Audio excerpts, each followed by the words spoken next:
So your publicist sent me the screener for Reacher. And Yeah. I love the first season and I love the world that it's in. And it's like, and I'm not, I mean, I want to toot your horn because wait, that didn't sound Thanks. right. That didn't sound That's right. fine. I'm with you. You can. I But guess if you that's what, you are the glue. Everyone around you's all great, but your character stays true Yeah, to I mean, he's himself. also, it's a dangerous character because he's so stoic and in his own head. His mind working like a computer all the time, and he's so kind of emotionally unavailable compared to most human beings. It could leave. I mean, my big fear was that I would not be able to create an interesting character for the screen. That people would be like bored out of their mind watching the show because this guy's not charismatic or interesting enough. Because there's physically, externally, there's not a lot going on until there's just an explosion of action that we kind of look forward to. But really, he's a rather still character externally. And I'm glad to hear you say that you enjoy watching him so much and you feel those layers that are going on, but yeah, it really is a dream role. And it's one of those that I just, sometimes I do sit back and think like, I am so lucky that this role found me and I get to play a role I feel like I was truly born to play. There are others, there's a lot of scripts that we're a part of and attached to right now that are characters, nothing like Reacher, that I cannot wait to explore and showcase. But this one I think will always be like, Jim, just the cornerstone of my career. A lot. I mean, look, I have a great team around me. And, you mentioned, you mentioned really enjoying the story and the show and the character and his mannerisms and that, like the witty, like smart ass remark he makes that kind of, you're waiting for him to tell his honest truth. And those things that you're enjoying, you're really enjoying the minds of the creative team that's around me.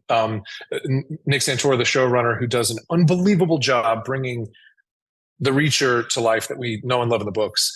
And it's difficult adapting that to TV, and he knows just how to do it. And I'm fed by him.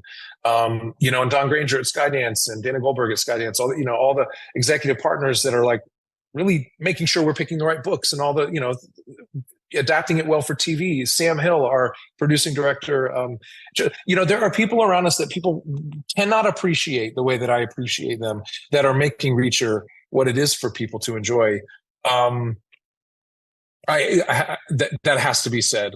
So there's that. But we all collectively have figured out things that worked and didn't work about the first season, and have pivoted. And also the pressure of the season, going into season one, where everybody was like, let me whisper to you what Reacher would do in this moment. And then getting that from 20 people at every take. It was exhausting. Frustrating. And it was necessary. But I don't have that, because once the season came out, everybody goes, we found it. And now there's this, like, just this level of enjoyment, where that pressure is gone. And now it's sort of like we get to enjoy seeing what Reacher would do in these situations as we make this thing together. The pressure of like, are you Reacher? Are we telling, are we showcasing the right image for Reacher, the tone, the personality, the voice, the mannerisms? Like, are we making Reacher come to life on screen has been solved. We're confidently settled into who this is. And I understand this character now and what, so it's just made it a really enjoyable process on now. you. Well, no pun intended.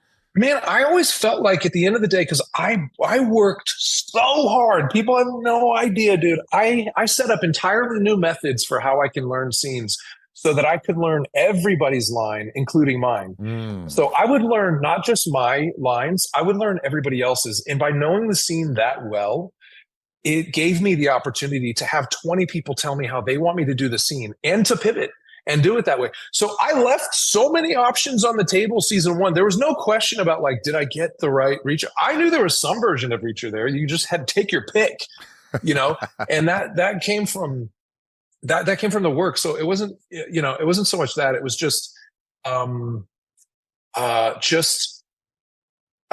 sheer the workload that it took to be able to honor that necessity, was it was a lot. It was a lot.